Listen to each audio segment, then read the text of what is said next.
2023년 올해 마지막 뉴스 플러스 시작합니다. 올해는 모두에게 힘겨운 한 해였습니다. 물가는 뛰고 내야 하는 대출 이자는 늘어나는데 우리 경제의 미래마저 불투명해졌습니다. 그런데 내년도 걱정입니다.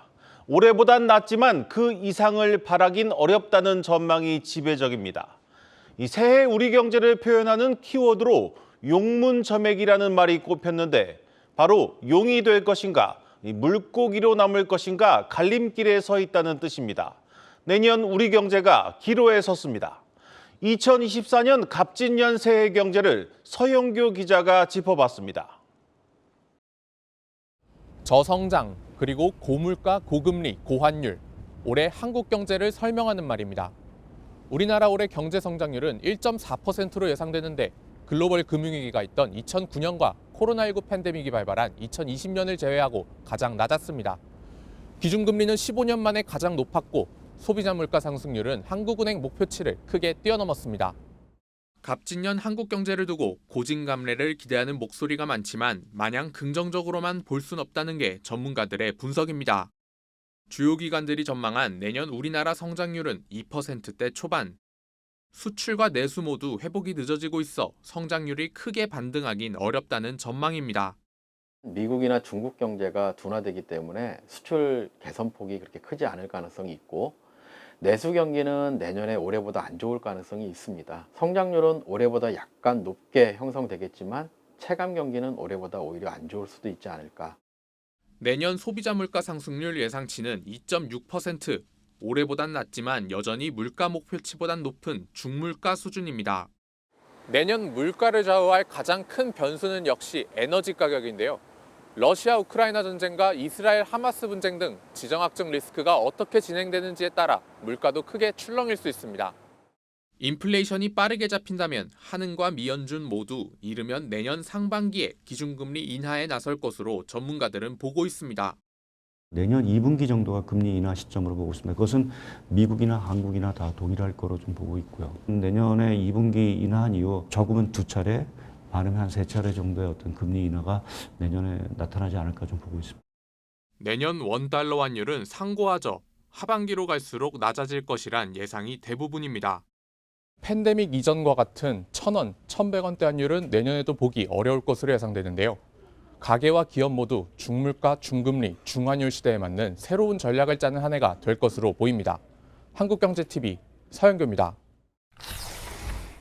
역동경제, 최상목 부총리 겸 기획재정부 장관 후보자가 내세운 경제의 핵심 키워드입니다. 올해 1%인 한국 경제 성장률은 내년에도 2% 초반대를 벗어나기 힘들어 보이는 상황에서 정부가 정책 수단으로 규제 완화를 전면에 내세울 거라는 전망이 우세합니다. 이 규제 완화의 첫 카드가 될 정책이 주식 양도세 완화입니다. 기획재정부는 주식 양도소득세 부과 대상인 대주주 기준을 종목당 10억 원에서 50억 원으로 상향하는 소득세법 개정안을 입법 예고했는데요. 이에 따라 올해 말 기준으로 종목당 50억 원 미만의 주식을 보유한 투자자는 내년 양도세 부과 대상에서 빠지게 돼 연말 매도 폭탄에 따른 투자자 피해가 줄어들 것으로 기대됩니다.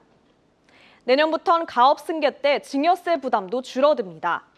자녀가 중소기업을 승계받을 경우 120억 원까지 증여세를 10%만 물리고 현행 5년인 연부연납 기간은 15년으로 확대되는 시기입니다. 우리 경제의 장기적 성장을 훼손하는 저출산 정책들도 대거 시행되는데요. 현재는 자녀에게 10년간 5천만 원까지만 비과세로 증여할 수 있는데 내년부터 자녀가 결혼이나 출산을 하는 경우 1억 5천만 원까지 증여세를 내지 않아도 됩니다.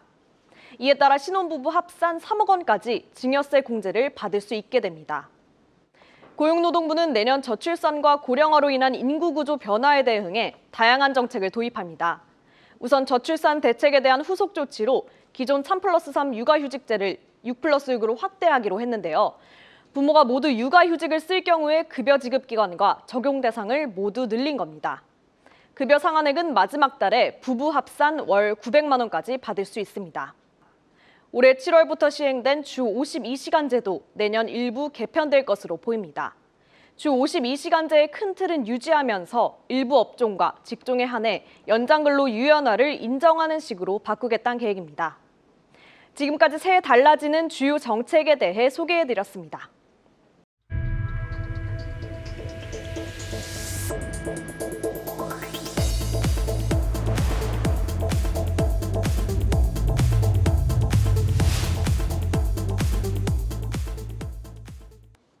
올 한 해 우리를 가장 놀랍고 두렵게 만들었던 것이 있습니다. 바로 인공지능입니다. 올해가 챗GPT로 대표되는 인공지능 시대의 출발점이었다면 내년은 인공지능이 우리 일상 속으로 들어오는 대중화의 원년이 될 것으로 보입니다. 박혜린 기자입니다. 올해 글로벌 빅테크 기업들이 새로운 기술력을 경쟁적으로 내보이기 바빴다면 내년에는 AI가 우리 일상 속에 파고들며 본격적인 상용화 시대가 열립니다. 가장 큰 변화가 예상되는 건 직장인들의 업무 환경입니다. 지난달 마이크로소프트가 내놓은 M365 코파일럿은 문서 요약부터 워드, 엑셀, PPT까지 섭렵하며 업무 환경에 혁신을 가져왔습니다.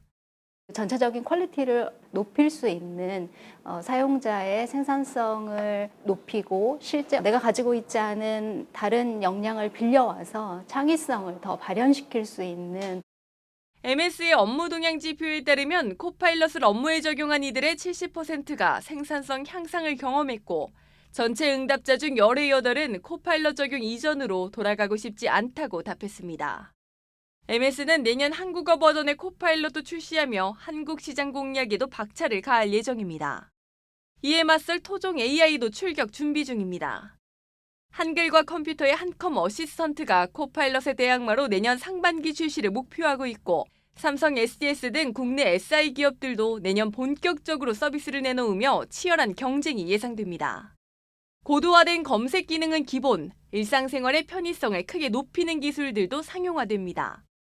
300페이지짜리 책을 금세 요약하고 이미지 생성과 텍스트 음성 변환도 가능한 오픈AI의 GPT-4 터보는 내년 훨씬 더 강력한 성능의 GPT-5 출시를 예고하고 있습니다.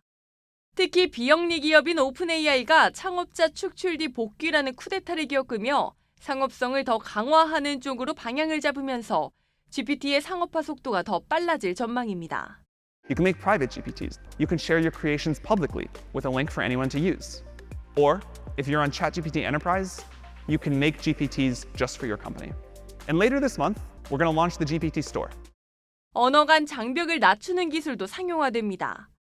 최근 SK텔레콤이 통화 중 동시 통역이 가능한 통역코를 출시한 가운데 I need a certificate of alien registration for a job application, and I'm calling to ask how to issue that document. 외국인 등록증이나 입사 지원서가 필요한데 삼성전자도 내년 통화 통역 기능을 탑재한 갤럭시 S24 시리즈를 공개할 예정입니다. 뿐만 아니라 삼성전자는 노트북과 스마트워치, 무선 이어폰 등의 AI를 적용한 온디바이스 AI 생태계 구축을 예고하고 있습니다. 창작 영역에서도 생성형 AI 기술이 두각을 나타낼 예정입니다. 3초 만에 원하는 그림을 그려주고 작곡과 편곡까지 단숨에 하는 창작 AI들도 고도화 중입니다.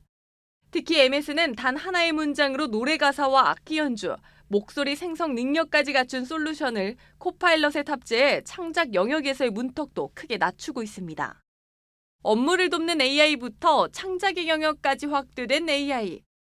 올해는 기업들이 세상을 깜짝 놀라게 하는 서비스를 내놓는 데 주력했다면 내년에는 상용화의 승기를 잡기 위한 경쟁이 더 치열해질 전망입니다. 한국경제TV 박혜린입니다. 인공지능 시대의 도래와 함께 반도체 산업도 내년 본격적인 반등을 준비하고 있습니다. 올해 수십조 원의 적자를 냈던 삼성전자와 SK하이닉스도 흑자로 돌아설 것으로 예상됩니다. 인공지능 붐에 대응하기 위한 최첨단 반도체 등장도 예고돼 있습니다. 정재홍 기자입니다. 최악의 반도체 침체로 시작한 2023년. 전체 수출에서 차지하는 비중이 20%에 달하는 반도체 산업의 불황은 나라 경제를 뒤흔들었습니다. 넘치는 공급을 줄이기 위한 생산 감축과 뜻밖의 인공지능 붐이 겹치면서 반도체 침체는 다행히 해를 넘기지 않게 됐습니다. 본격적인 실적 턴어라운드가 임박했습니다. SK하이닉스가 이르면 올해 4분기부터 삼성전자는 내년 1분기 반도체 흑자 전환이 유력합니다.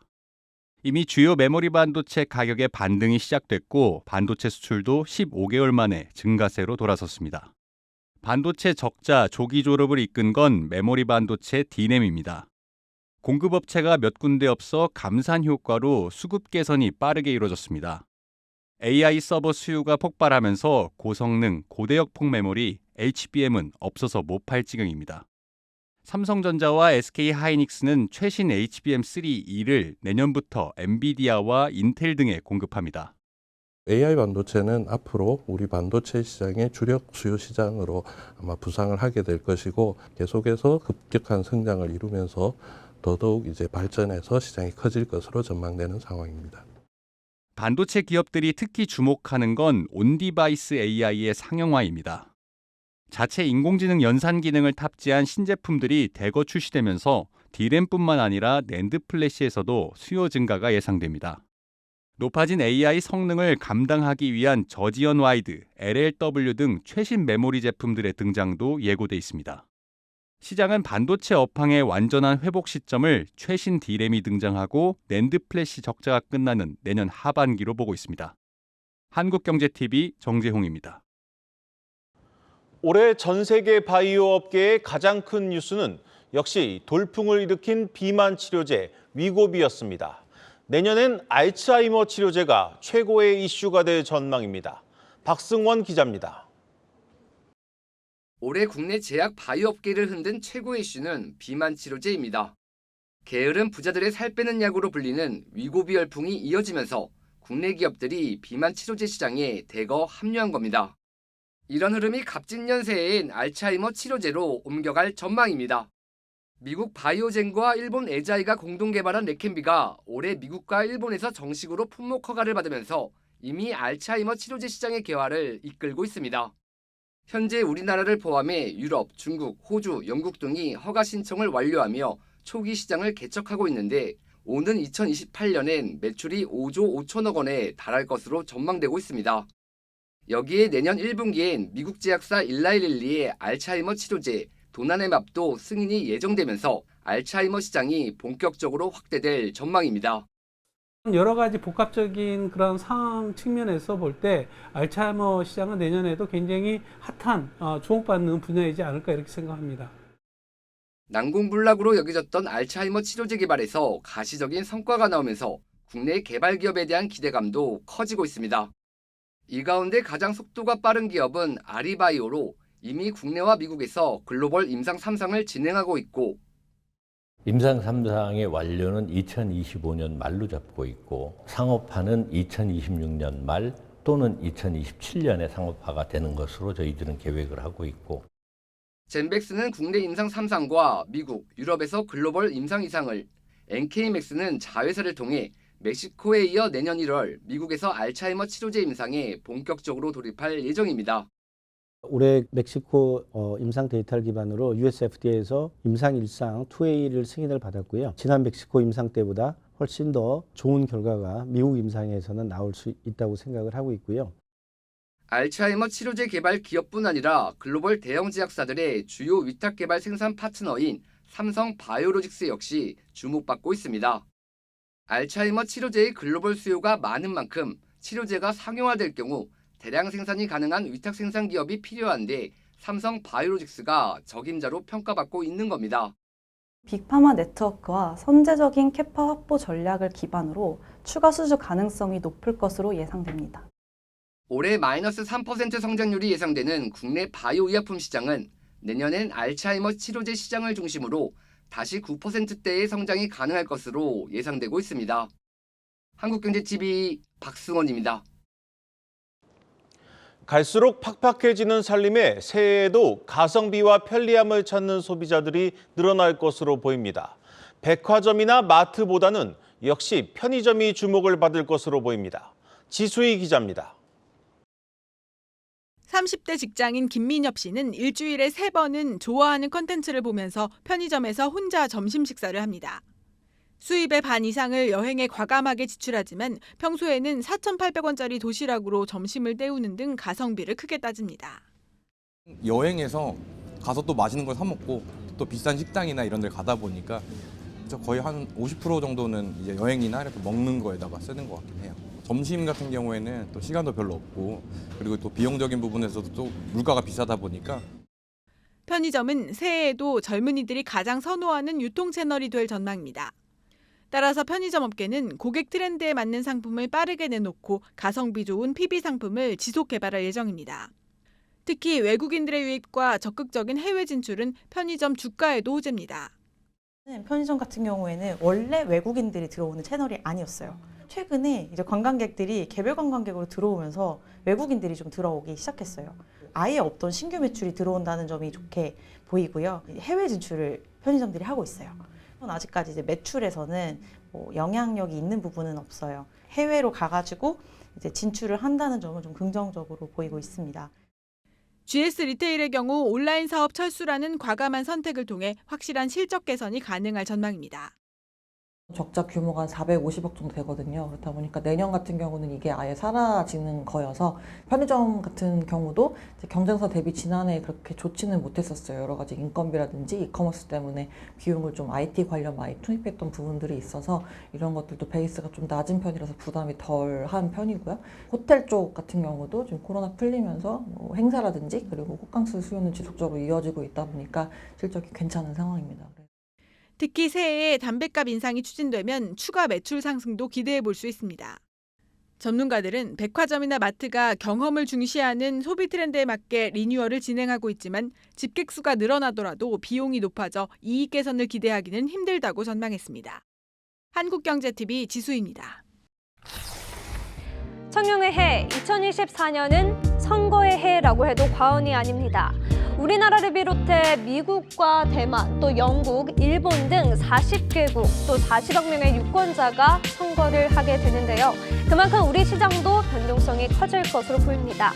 단연 주목해야 할 것은 당장 1월에 있는 대만 총통선거, 4월 한국 총선, 11월 미국 대통령 선거입니다. 먼저 1월은 올 한 해 한눈에 살펴볼 각종 박람회, 또 경제 포럼 등이 예정되어 있습니다. 이번 CES에서는 수소와 소프트웨어 중심의 미래 비전이 공개됩니다. 또 13일에는 보시는 것처럼 대만 총통 선거가 예정되어 있는데요. 현재 친미 후보와 친중 후보의 지지율이 근소한 차이를 보이는 가운데 친미 성향의 후보가 당선될 시 중국의 대만 개입 강도가 더 높아질 수 있어 국내 반도체 기업들의 반사 수혜를 기대할 수 있습니다. 그리고 올해 처음 미국 연방준비제도의 FOMC가 1월 말에 열리죠. 연준의 금리 인하 정책 기조를 확인할 수 있는 시기가 될 것으로 보입니다. 시장이 더 주목하는 건 첫 금리 인하 시기로 현재 3월로 예상하고 있습니다. 최근 CME 패드워치에서는 25bp씩 적어도 4회, 또 많게는 6회까지 총 100bp에서 150bp 인하를 예상하고 있습니다. 미 연준의 움직임에 따라 유로존도 비슷한 시기 1분기 또는 2분기 중 첫 인하가 시작될 것으로 보이는 반면 일본은 정상화 작업이 더 늦어질 수 있습니다. 그만큼 엔화 변동성은 커질 수 있겠죠. 한국은 미국보다 한 발 빠르게 금리 인하에 나설 것으로 점쳐집니다. 또 미국의 슈퍼 화요일도 예정돼 있는데요. 캘리포니아와 텍사스 등 총 17개 주에서 경선이 진행됩니다. 4월로 넘어가 보겠습니다. 환절기가 시작되는 4월, 증시의 변동성도 심해질 전망입니다. 한국의 총선이 예정되어 있는데요. 한국의 총선에 따라 주식 거래에 대한 세금 여부가 달라질 전망입니다. 여당은 감세 정책을 추진하는 한편 야당은 현 조세 제도의 유지를 주장할 것으로 예상됩니다. 6월은 크게 MSCI 선진국 지수 편입과 공매도 관련 정책이 주목됩니다. MSCI 선진 지수 편입 관찰 대상국으로 한국이 포함될지가 관건인데요. 역외 통화 시장이 없고 또 모든 상장사가 영문 공시를 하지 않는 점을 해결해야 합니다. 예비 리스트에 포함되더라도 선진국 분류 그리고 편입까지는 2년이 더 걸린다는 점 유의해야 합니다. 6월의 끝으로 7월 2일 공매도가 재개되죠. 전면 재개될지 이전처럼 코스피 200, 코스닥 150에만 제한적으로 열릴지도 관건입니다. 그럼 11월로 넘어와 보겠습니다. 11월에는 미국 대선이 남아 있습니다. 미국 대선이 치러지는 해 뉴욕 증시는 75%의 확률로 상승장을 보였는데요. 현재 거론되는 바이든과 트럼프 두 후보의 정책 차별화가 명확한 만큼 과연 누가 당선되느냐에 따라 미중 패권 경쟁이냐 또 리쇼어링 관련 정책 방향이 달라질 것으로 전망됩니다. 전기차, 신재생 에너지 분야의 희비도 엇갈릴 예정입니다. 지금까지 2024 증시 캘린더였습니다. 갑진년 새해에는 우리 주식시장에도 적지 않은 변화가 예상됩니다. 불법 공매도와 주가 조작을 막기 위한 대책이 나오고 투자자들을 위한 세제 개편도 이뤄질 전망입니다. 새해 바뀌는 증시제도 정호진 기자가 정리했습니다. 올해 주가 조작, 시세 조종과 같은 불공정 거래에 큰 상처를 입은 우리 증시. 재발을 막기 위해 정부는 팔을 걷어붙였습니다. 내년 1월부터는 3대 불공정 거래에 대해 부당이득의 최대 2배까지 과징금이 부과되고 부당이득 산정 방식 법제화, 자진 신고자에 대한 제재 감면도 이뤄집니다. 특히 오랜 기간 은밀하게 주가를 끌어올리는 수법을 적발하기 위한 제도도 새롭게 시행됩니다. 1년간 주가가 200% 상승하고 매매 양태가 불건전한 종목들을 투자 경고 요건에 추가해 불공정 거래 시도를 촘촘히 걸러내겠다는 겁니다. 또한 최근 논란의 중심인 불법 공매도에 대한 제도 정비 여부에 대해서도 투자자들의 이목이 집중되고 있습니다. 금융위원회는 무차입 공매도 방지 조치 의무와 대차 상환 기간 제한 근거 등의 내용이 담긴 방안을 국회에 제출했는데 업계에 따르면 내년 초를 목표로 법률 개정이 추진될 전망입니다. 현재 중단된 공매도가 내년 7월 1일부터 재개될 예정인 만큼 당국도 제도 개선에 속도를 내고 있는 겁니다. 금융위 측은 최근 공매도 관련 토론회를 지속하는 등 사실관계와 쟁점을 알리기 위한 공론화 노력도 지속하겠다고 밝혔습니다. 또한 대주주 기준을 기존 10억 원에서 50억 원으로 완화하는 등 세금 제도의 개편도 이뤄집니다. 2025년으로 유예됐던 금융투자소득세의 경우 총선 이후 법안 개정이나 시행 시기 변경 가능성이 있는 만큼 국회의 논의 결과를 주의 깊게 지켜보는 게 좋습니다. 2024년 금융투자로 인한 소득분부터 적용되기 때문입니다. 최근 단계적으로 인하를 거듭해온 증권거래세는 현재 0.20%에서 내년 0.18%로 0.02%포인트 인하됩니다. 주요 선진국들은 오래전부터 증권거래세를 걷지 않아온 만큼 일각에선 조기 폐지가 필요하다는 목소리도 나옵니다. 중국하고 우리나라 외에는 대체적인 선진국들 같은 경우는 증권거래세가 없거든요. 운영 효율성 측면에서 증권거래세가 장애 요인이 되기 때문에 거래를 원활하게 하는 바람직하지 않고요. 한편 내년부터는 외환시장의 마감 시간을 현재 오후 3시 30분에서 새벽 2시로 늘리고 자산 10조 원 이상 코스피 상장사의 영문 공시 제출을 의무화하는 등 외국인 투자자의 접근성을 제고합니다. 또한 실물자산 조각투자 상품의 장내 투자가 가능해지는 등 투자증권 시장에 대한 접근성도 크게 개선될 것으로 전망됩니다. 한국경제TV 정호진입니다. 2023년 부동산 시장, 한마디로 냉탕과 온탕을 오갔던 한 해로 정리할 수 있겠습니다. 지난 2022년 급격한 기준금리 인상과 또 PF발 자금 경색 등으로 부동산 시장 침체기가 이어졌지만 일산부동산 대책으로 일부 규제가 완화되면서 수도권을 중심으로 다시금 분위기가 풀리기 시작한 건데요. 먼저 2023년 전국 부동산 가격 어떻게 움직였는지 한번 살펴보겠습니다. 2023년 1월 96.1이었던 아파트 매매 가격 지수는 5월까지 꾸준히 떨어진 이후 8월 소폭 반등하기 시작했습니다. 전국 지도를 그럼 한번 보겠습니다. 전국 지역 어디가 가장 많이 빠졌을까요? 가장 큰 폭으로 떨어진 지역 바로 대구입니다. 전국 평균 가격 변동률이 마이너스 3.25% 수준인데 이 2배를 훌쩍 넘는 마이너스 6.88%를 기록했습니다. 단순히 집값이 떨어진 것만이 문제가 아닙니다. 미분양 물량 역시도 전국에서 가장 많았는데 이 세종시와 비교하게 되면 100배 많은 수준입니다. 고금리와 원자재값 인상으로 수요는 줄어들고 있는데 이 한꺼번에 공급 물량이 쏟아지면서 문제가 된 겁니다. 네, 그렇다면 대표적으로 수요는 많지만 공급이 적은 서울 지역은 어떨까요? 이 서울의 2023년 입주 물량 3만 2천여 가구 수준으로 적은데 2024년 3분의 1 수준인 1만 가구로 뚝 떨어질 것으로 예상됩니다. 그래서일까요? 이 서울 지역 실거래가 지수를 살펴보면 2022년 큰 폭으로 하락했던 실거래가 지수가 2023년 1월 저점을 찍고 추석 전까지 꾸준히 상승했습니다. 하지만 추석이 지난 이후 또다시 그래프가 꺾이면서 2차 하락이 오는 게 아니냐 이런 우려도 나왔는데요. 다만 지역별로 편차는 컸습니다. 서울의 아파트 상반기 대비 하반기 가격 변동률을 지도에 나타내봤습니다. 이 색깔이 진할수록 많이 가격이 올랐다는 의미입니다. 주로 성동구와 광진구, 강남구, 송파구 등 위주로 이 고가 지역 위주로 상반기 대비 하반기 가격이 크게 올랐는데요. 반면 노원구와 도봉구, 구로구 등의 중저가 지역의 가격 상승은 좀 미미한 수준입니다. 영끌족이 많이 모여 있는 지역의 경우 이 고금리를 이기지 못하고 집을 급매물로 내놓는 경우가 많았기 때문에 이런 현상이 발생하게 된 겁니다. 여기에 특례보금자리론이 중단되면서 수요 역시 뚝 끊겨 향후 서울 지역 내 양극화가 더 가속화될 거라는 게 전문가들의 분석입니다. 이 같은 현상은 청약시장에서도 뚜렷하게 볼 수 있습니다.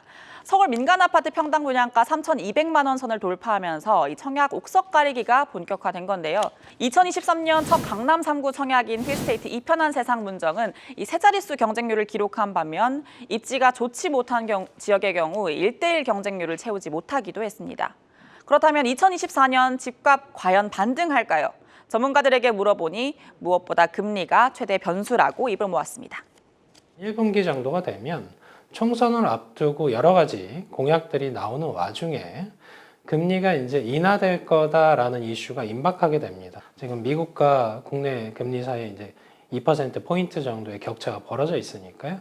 그런 걸 감안하면 시장의 기대 심리의 자극 요소가 되는.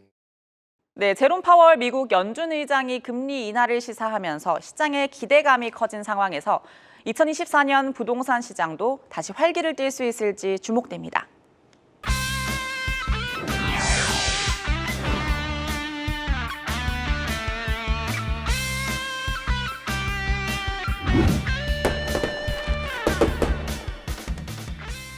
지난달 실시된 미국 대선 여론조사에서 트럼프 전 대통령의 승률이 80%를 넘었습니다. 나름 팽팽했던 바이든과의 지지율 경쟁 구도가 무너지는 분위기입니다. 트럼프 2.0 시대가 도래할 가능성이 높아지면서 곧 현실이 될 미국 전 현직 대통령의 리턴 매치를 이제 전 세계가 주목하고 있습니다. 오늘 특집 뉴스 플러스에서 자세히 분석해 보겠습니다. 먼저 대외경제정책연구원 김혁중 연구위원 모셨습니다. 연구원님 안녕하십니까? 안녕하세요. 네. 먼저 이 트럼프의 좀 당선 가능성부터 묻겠습니다. 실제로 당선 가능성이 높은 것은 사실입니까?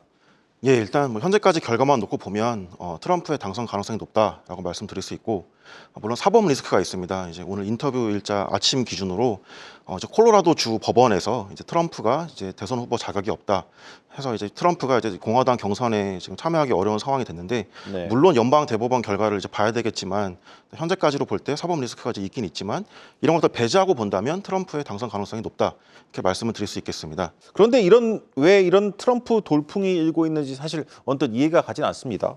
왜 이런 현상이 벌어지고 있다고 보십니까? 사실 따지고 보면 트럼프가 호감을 살 만한 요인이 여러 가지가 있습니다. 그중에 이제 정치적 양극화랑 경제 문제를 말씀을 드리고자 합니다.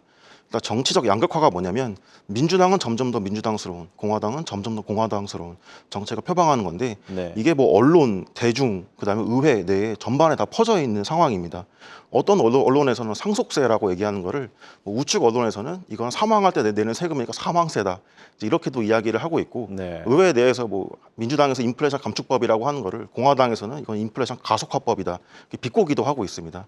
그래서 이제 의회 내에서 이제 통계 자료를 보면 공화당과 민주당 의원들이 각자 정치 성향이 어떤지 투표 행태를 이제 통해서 분석을 해볼 수 있는데, 점점 더 민주당은 민주당스러운 정책에만 찬성을 던지고 공화당 이제 의원들은 점점 더 공화당스러운 정책에만 찬성을 던지는 그 현상이 좀 더 가속화가 되고 있습니다. 대선이 이루어지는 2024년 말에는 역대 최고 수준으로 정치적 양극화가 진행될 상황이고, 그럼 이제 이런 상황에서는 트럼프 같이 어디로 튈지는 모르겠지만 메시지는 분명한 그런 대통령이 반사 이익을 얻을 수 있다 이렇게 말씀을 드릴 수 있겠습니다. 이제 두 번째 측면이 이제 경제 측면인데, 물론 지금 미국이 고용 시장이 좀 양호하고 GDP 성장률도 고금리 기조에 비하면 상당히 양호한 상황이다 말씀을 드릴 수는 있겠지만, 네. 사실 따지고 보면 빚으로 쌓아올린 성장입니다. 그리고 이 빚으로 쌓아올린 성장에 대해서 미국 유권자가 이제 그렇게 좋은 평가를 주지는 않은 상황이다 이렇게 말씀을 드릴 수 있겠습니다. 지금 올해 이제 2023년 이제 1분기부터 3분기까지 이제 평균을 내보면 이제 정부 지출 기여도가 약 25%고 투자 부분이 한 10% 정도를 차지하고 있는데, 투자도 사실 미국의 공급망 재편 정책에 따라서 수반되는 투자이기 때문에 정부의 역할이 상당히 중요했다 이렇게 평가를 할 수 있겠습니다. 그리고 이제 2023년 11월에 이제 CBS 뉴스에서 이제 어떤 후보가 내 살림살이에 더 도움이 될까 설문조사를 시행한 적이 있었는데 트럼프를 택한 이제 유권자가 바이든을 택한 유권자보다 2배 이상 많았습니다. 이런 것들 의미하는 거는 트럼프는 그래도 재임 시절에 소득세를 한시적이지만 완화해 준 경험이 있었고 이런 것들 따져 보면 미국 유권자의 마음이 경제 문제 측면에서는 트럼프 쪽에 더 가 있지 않나 이렇게 말씀을 드릴 수 있겠습니다. 네. 그렇다면 미국 현지에서는 어떻게 보고 있는지 알아보겠습니다. 정인설 한국경제신문 워싱턴 특파원 전화로 연결돼 있습니다. 정 기자님 안녕하십니까? 네, 안녕하세요. 네, 먼저 미국 현지에서 내년 미국 대선을 어떻게 전망하고 있는지가 궁금합니다. 네, 현 시점에서 대부분 알려진 것처럼 트럼프 전 대통령의 우세를 대부분 점치고 있습니다. 가장 큰 이유는 여론조사 결과 때문인데요. 지난 9월까지만 해도 바이든 대통령이 앞서고 있었고요. 10월부터 바이든 대통령과 트럼프 전 대통령이 엎치락뒤치락 하더니 11월부터는 트럼프 전 대통령이 계속 앞으로 치고 나가고 있습니다. 이달 들어서는 양측의 격차가 더 벌어져서 이제 오차 범위를 넘어선 트럼프 전 대통령이 이기고 있습니다. 많게는 10%포인트 이상 차이로 이기고 있는 설문조사 결과도 나오고 있고요. 또 평균적으로 보면 3.5%포인트 정도 트럼프 전 대통령이 바이든 대통령을 앞서고 있다는 게 여론조사 결과입니다. 보통 대선 1년 전 즈음에 여론조사를 하면 대부분 현직 대통령이 앞서는 게 일반적인데요. 바이든 대통령은 그런 현직 프리미엄을 전혀 누리지 못하고 있다 이렇게 얘기를 할 수 있습니다. 그렇다면 이 바이든 대통령이 현직 프리미엄을 누리지 못하는 이유는 무엇 때문이라고 봐야 할까요? 최근에 바이든 대통령의 지지율이 빠지는 것은 특히 흔히 얘기하는 집토끼, 전통적인 지지층에서 그 지지율이 빠지고 있습니다. 젊은 20, 30대, 흑인과 히스패닉들이 그 지지층에서 이탈을 하고 있는데요. 가장 큰 이유는 경제와 전쟁 때문이라고 할 수 있습니다. 겉으로 보기에 미국 경제는 뭐 한국이든 다른 나라에 비해서 탄탄하죠. 하지만 이전의 미국과 비교를 하면 미국인들도 다들 먹고 살기 힘들다라고 한 목소리로 얘기를 하고 있습니다. 인플레이션 때문인데요. 특히 주머니 사정이 얇은 중산층 이하가 그렇습니다. 그들이 대부분 젊은 층이고 흑인과 히스패닉들인 거죠. 그래서 민주당 바이든의 전통적 지지층에서 그걸 지지층에서 이탈하고 있다 이렇게 말씀을 드릴 수 있고요. 여기에 이스라엘 하마스 간 전쟁이 더 기름을 부었습니다. 내가 먹고 살기도 힘든데 이스라엘을 왜 돕냐 이겁니다. 우크라이나 돕는 거는 뭐 그렇다 치더라도 경제적으로 전혀 문제가 없는 힘들지 않은 이스라엘, 유대인까지 우리 세금으로 돕는 게 말이 되냐. 그런 건 좀 말이 안 된다라는 정서가 젊은 층 사이에 팽배합니다. 네, 그렇다면 질문을 바꿔서 이 민주당과 공화당의 이 대통령 후보가 바뀔 가능성은 없습니까? 현재로서는 높지 않은 것 같습니다. 바이든 대통령과 트럼프 전 대통령이 거의 적대적 공생관계라고 불러도 될 정도로 두 사람의 양강구도는 확고하다라고 볼 수 있겠죠. 공화당은 토론회도 하면서 니키 헤일리 전 유엔 대사가 트럼프 대항마로도 부상을 하고 있지만 특히 민주당 내에선 경쟁자가 없습니다. 바이든 대통령 외에 2명의 경선 후보가 있지만 다들 이름도 모르고 있는 상태고요. 다만 양당이 대선 후보를 확정 짓는 게 내년 여름입니다. 공화당이 내년 7월에 전당대회를 통해서 대선 후보를 결정을 하고요. 민주당은 그 시기가 내년 8월, 한 달 뒤 8월입니다. 그 전까지 바이든 대통령의 건강에 문제가 생긴다면 상황은 좀 달라지겠죠. 지금 민주당의 바이든 대통령이 아닌 다른 후보가 나온다라고 하면 뭐 중도층 표를 흡수할 수도 있다 이런 얘기를 많이 합니다. 그러면 덩달아서 공화당 경선 구도도 요동칠 수 있습니다. 그리고 앞으로 본격 대선 레이스가 펼쳐지는 게 내년 1월 15일 공화당의 아이오와 코커스부터이고요. 민주당은 뭐 뉴햄프셔에서 먼저 하냐, 사우스캐롤라이나에서 먼저 하냐라는 말들이 있는데 늦어도 사우스캐롤라이나 프라이머리가 내년 2월 초부터 시작이 됩니다. 그래서 내년 4월, 5월쯤 되면 바이든 대통령이 지금처럼 계속 지지율이 트럼프 전 대통령에게 뒤진다라고 한다면 민주당 내에서도 어떤 대안을 내야 된다 이런 목소리가 나올 가능성은 있다라고 봐야 됩니다. 예, 마지막으로 앞으로 미국 대선이 1년 남았는데 이 결과를 가를 변수는 어떤 것들이 남아 있습니까? 크게 3가지 정도로 요약할 수 있을 것 같습니다. 우선 미국 대선은 한국처럼 전체 득표율로 결정되는 게 아니죠. 50개 주와 워싱턴 DC에서 더 많은 선거인단을 확보하는 후보가 최종적으로 승리를 하게 됩니다. 그래서 전체 여론조사 결과보다 흔히 얘기하는 경합주, 스윙 스테이트의 지지도가 더 중요합니다. 6개, 7개 정도를 스윙 스테이트로 꼽고 있는데 오데오 주변의 위스콘신, 미시간, 펜실베이니아, 애리조나, 네바다, 조지아 등이 대표적인 스윙 스테이트입니다. 이 지역에서 누가 이기냐를 잘 봐야 된다라는 거죠. 나머지 주는 거의 민주당과 공화당의 전통적인 텃밭으로 분류를 하고 있습니다. 현재는 이 스윙 스테이트에서 트럼프 전 대통령이 우위를 보이고 있지만 지난달 선거에서 낙태권 이슈로 민주당이 이런 경합주에서도 재미를 봤거든요. 그래서 대선에 임박해서 이 지역 스윙 스테이트의 여론이 어떻게 변할지를 일단 잘 지켜봐야 하고요. 두 번째는 아까 말씀드렸던 것처럼 전쟁과 경제입니다. 우크라이나 전쟁 영향이 작아진 것처럼 이스라엘 하마스 전쟁도 그렇게 될지 아니면 전쟁이 조기에 수습 국면으로 바뀔지가 민주당, 나아가서 바이든 대통령 지지도에 큰 변화를 줄 수가 있고요. 더불어서 미국 인플레이션이 좀 잦아든다라고 한다면 민주당의 전통적 지지층들의 생각이 좀 바뀔 수도 있습니다. 그리고 마지막으로 하나 꼽자면 제3지대입니다. 한국에서도 이런 움직임이 지금 나오고 있는데요. 현재 미국에서 무소속의 로버트 케네디 주니어 후보가 여론조사를 해보면 10% 이상의 지지를 받는 것으로 나오고 있습니다. 바이든도 싫고 트럼프도 이 둘 다 싫다라는 정서가 케네디 이 무소속 후보로 몰릴 수 있을까요? 뭐 그런데 한국도 그렇고 미국도 그렇고 이런 양당 구도, 전통적인 양당 구도를 깨기 쉽지 않습니다. 케네디 후보의 또 약점 중에 하나가 다른 사람들에 비해서 언변이 뛰어나지 않다라는 건데요. 이 케네디 후보의 돌풍이 계속 돌풍으로 이어질지 아니면 찻잔 속의 태풍으로 그칠지를 지켜봐야 될 측면이 있을 것 같습니다. 네, 정 기자님 오늘 좋은 말씀 잘 들었습니다. 고맙습니다. 네, 감사합니다. 네, 연구원님, 이제 트럼프 전 대통령이 당선될 경우에 대해서 이어서 좀 질문을 드리겠습니다. 이 트럼프 2.0 시대 미국의 대외 경제 정책도 상당한 좀 변화가 예상되는데 우리가 좀 어떤 부분을 주목해 봐야 할까요? 일단 트럼프의 대외 경제 정책을 한마디로 정의하면 이제 일방주의다. 이렇게 이야기를 할 수 있겠습니다. 다른 나라와 협조하지 않고 미국의 정책을 이제 고수하고 다른 나라를 굴복시키겠다. 이렇게 바라볼 수 있을 것 같은데요. 네. 뭐 이런 맥락에서 뭐 파리 기후협정 탈퇴, 뭐 IPF 탈퇴 이런 이야기들이 나오는 것 같습니다. 크게 두 가지 측면에서 살펴볼 수 있는데 일단은 수출 통제 측면을 제가 말씀을 드리고 그다음에 또 관세 측면 두 가지 측면을 말씀을 드리겠습니다. 네. 일단 수출 통제 측면을 보면 그나마 바이든은 이제 동맹국과 같이 좀 연대해서 수출 통제의 어떤 전선을 구축하는 모습을 볼 수 있는데 트럼프는 이제 그렇지 않습니다. 트럼프 대통령 같은 경우는 이제 얼마 전에 이제 보수 측 이제 헤리티지 그 재단에서 나온 보고서에 따르면 이제 어떤 정책들이 필요하다라고 주문을 하고 있는데 이 미국의 상무부 BIS 수출통제 집행기관에 대해서 주문한 정책들이 있습니다. 여러 가지 정책이 있지만 이제 두 가지 무시무시한 정책이 있었는데 첫 번째가 이제 FTPR이라고 하는 역외 생산 규정을 확대 적용하는 것입니다. FTPR이 이제 무엇이냐면 미국의 기술이나 소프트웨어가 수반되는 제품에 대해서는 미국이 생산하지 않았더라도 미국이 통제할 수 있게 하는 근거를 마련하는 것이다. 네. 이렇게 볼 수 있겠습니다. 그래서 이것을 더 확대하자라고 이제 주문을 하고 있고 아마 트럼프 이제 후보자 본인도 이런 비슷한 생각 가지고 있을 것 같습니다. 또 이제 두 번째 정책이 또 뭐가 있었냐면은 디미니미스 룰 최소 허용 기준 0%를 좀 주문하고 있는데 이게 무엇이냐면은 이제 최소 허용 기준이라는 거는 이제 미국산 부품이나 아니면 수출 통제 품목이 몇 퍼센트를 초과할 때 미국이 통제를 시작할까를 이제 보여주는 기준이라고 할 수 있겠습니다. 네. 이제 보통은 이제 25%로 설정이 돼 있는데 지금 일단 헤리티지 재단의 보고서는 10%를 지금 주문을 하고 있고 핵심 기술에 대해서는 0%까지 지금 주문을 하고 있습니다.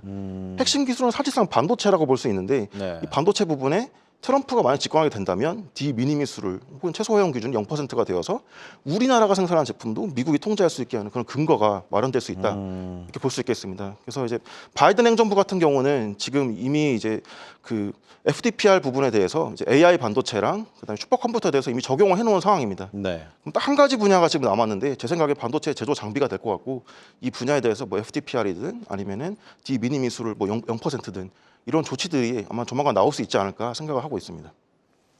네, 무엇보다 이제 우리나라에 어떤 영향을 미칠지가 가장 궁금합니다. 말씀하신 것처럼 이제 반도체 부분도 있겠지만 뭐 좀 체크해야 될 주요 포인트가 있다면 어떤 것들이 있을까요?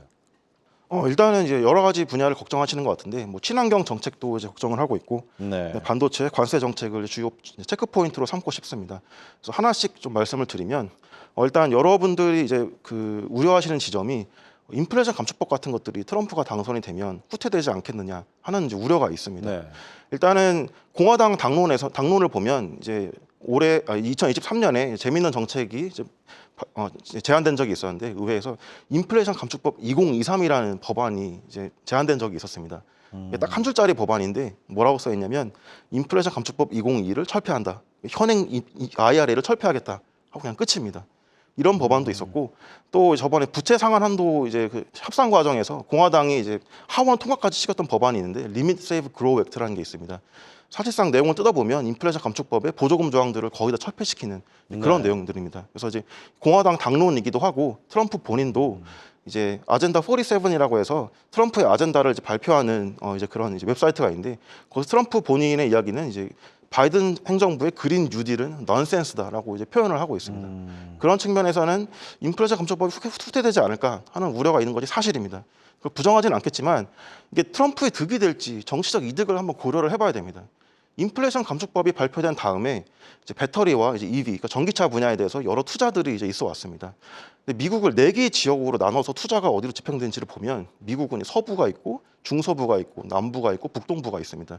서부 북동부는 뭐 뉴욕, 캘리포니아를 대표해가지고 민주당 세가 강한 지역이고요. 그다음에 중서부랑 이제 남부를 보시면 거기는 공화당 지지세가 강한 지역입니다. 투자액 기준으로만 보면 배터리랑 이제 전기차 분야 투자액의 99%가 중서부랑 남부에 있습니다. 트럼프 지지세가 강한 지역이기 때문에 이 부분은 트럼프도 함부로 건드리기 어려운 부분이다 이렇게 말씀을 드릴 수 있겠습니다. 그런 이유에서 그 아젠다 47을 보면 인플레이션 감축법을 폐기하겠다라는 내용까지는 나오지 않습니다. 화석 연료 사용을 권장하겠다 이제 이런 쪽으로 강조를 하고 있어서 인플레이션 감축법이 과연 얼마나 후퇴될지는 좀 더 지켜봐야 될 문제이다라고 이제 말씀을 드릴 수 있겠습니다. 연구위원님 오늘 말씀 감사합니다. 네, 감사합니다. 이번에는 눈길을 돌려 가능성이 높아지고 있는 트럼프 2.0 시대를 바라보는 미국 월가의 시각을 들어보겠습니다. 김종학 뉴욕 특파원 연결돼 있습니다. 김 특파원, 먼저 월가에서는 트럼프의 당선 가능성 어떻게 보고 있습니까? 월가 공화당 지지자들도 트럼프가 내년 대선 후보로 등장할 가능성을 두고 이를 견제하거나 리스크에 대비하려는 모습이 나타나고 있습니다. 이달 초 진행한 월스트리트 저널 여론조사에서는 바이든의 재집권 가능성이 어려운 것으로 나타납니다. 경제와 외교 문제 실망으로 인해 트럼프와 재대결은 물론 니키 헤일리 전 대사와 대결에서도 크게 불리한 것으로 나타납니다.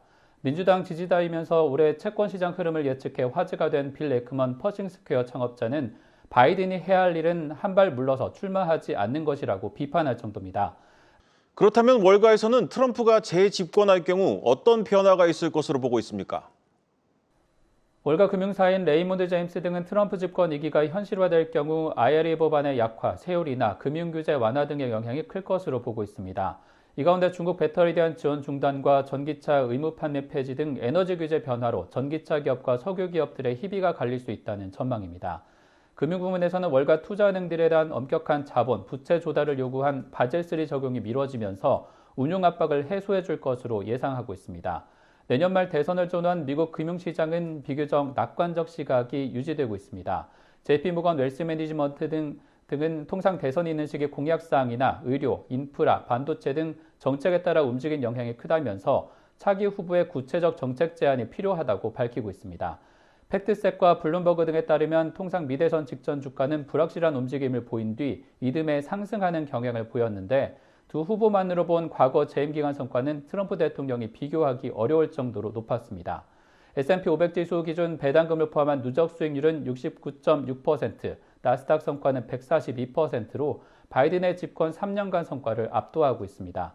지정학과 내년 미국, 유럽 정치적 지형의 변화를 고려한 S&P 500의 12개월 애널리스트 컨센서스 목표치는 12월 초 기준 5,068포인트로 여전히 상승 여력이 있다는 전망이 월가 내에서 우세하게 나타나고 있습니다.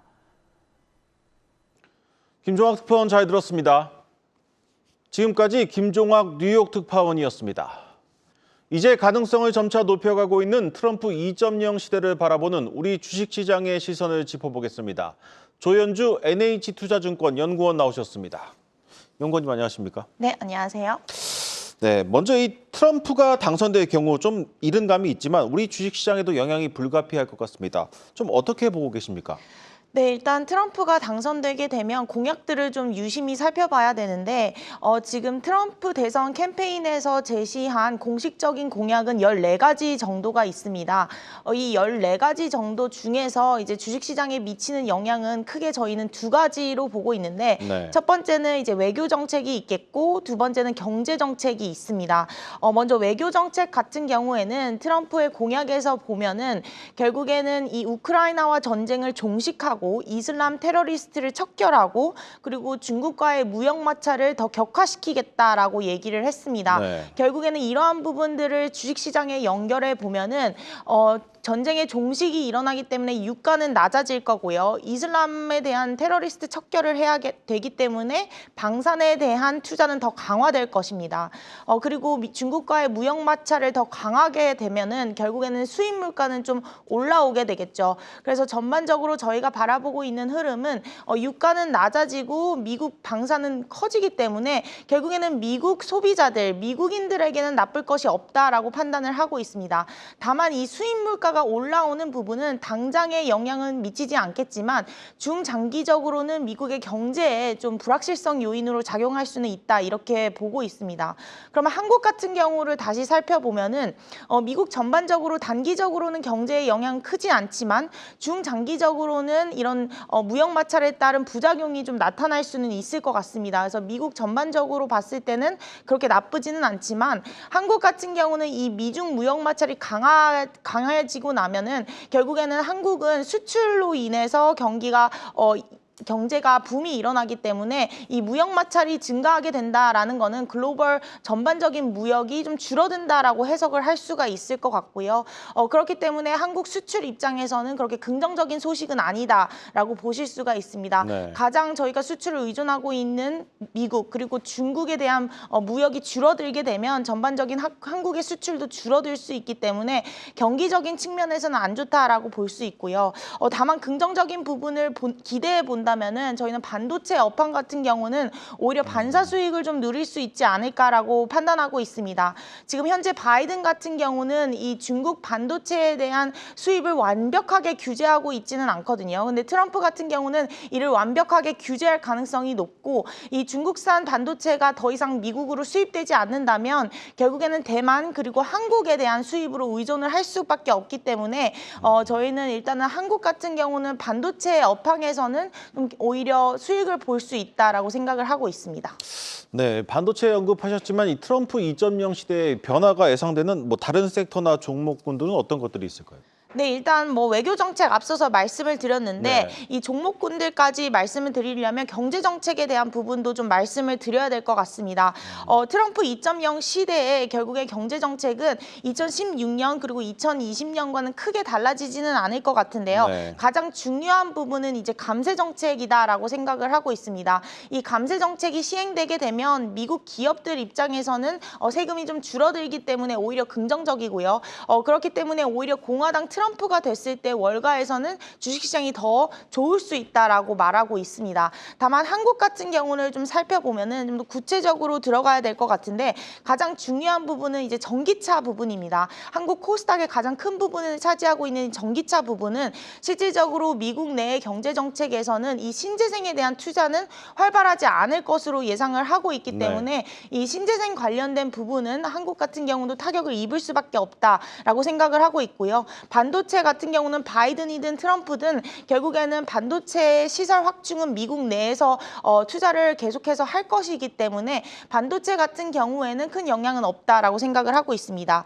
다만 달라지는 부분은 이제 전기차 외에도 제약업종이라고 저희는 생각을 하고 있는데 이 제약업종 같은 경우는 트럼프가 당선이 되게 되면 오히려 바이오 시밀러를 좀 더 수입을 확대할 것이다라는 정책을 내놓고 있기 때문에 오히려 한국 제약업종 입장에서는 좀 긍정적이지 않을까라고 생각을 하고 있고요. 실질적으로 2016년 그리고 바이든 정권이 2021년과 비교해 봤을 때는 오히려 한국 제약업종은 트럼프 임기 때 더 수익률이 높았습니다. 그래서 저희는 이번에 2024년에 다시 트럼프 시기가 온다 하면은 오히려 제약업종은 좀 수혜를 볼 수 있지 않을까라고 생각하고 있습니다. 네, 마지막으로 조금 더 시선을 한번 넓혀보겠습니다. 미국 대선이 우리 시장에 내년 미칠 미칠 변수 중 가장 큰 것이면 틀림이 없는데 미국 대선 외에도 좀 눈여겨봐야 할 변수나 이슈들은 어떤 것들이 있을까요? 네, 이제 트럼프가 당선되게 되면은 이제 미국 전반적인 정책이 변화하기 때문에 이 부분도 중요하지만 저희 한국의 총선도 예정이 되어 있기 때문에 네. 저희는 4월 달에 있을 한국의 총선도 좀 중요한 변곡점이 되지 않을까라고 좀 판단을 하고 있습니다.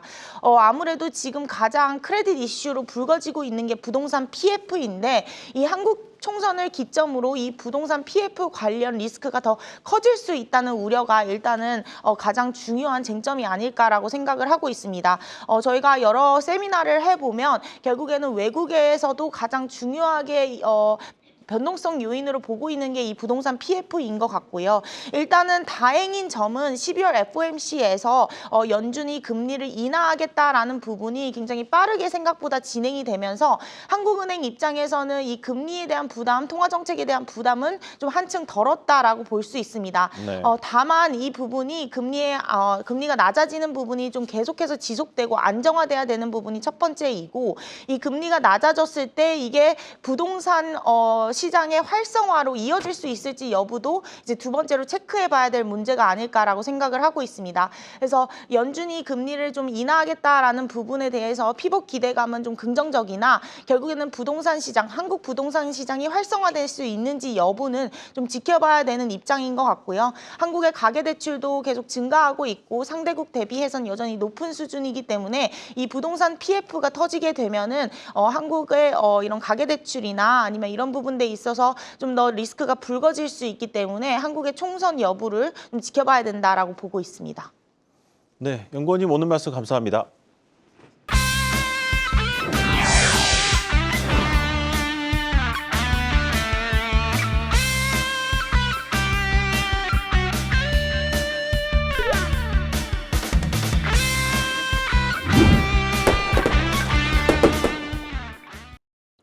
(2023년) 올해 마지막 뉴스 플러스는 여기까지입니다. 올 한 해 동안 뉴스 플러스와 함께해 주신 여러분 고맙습니다.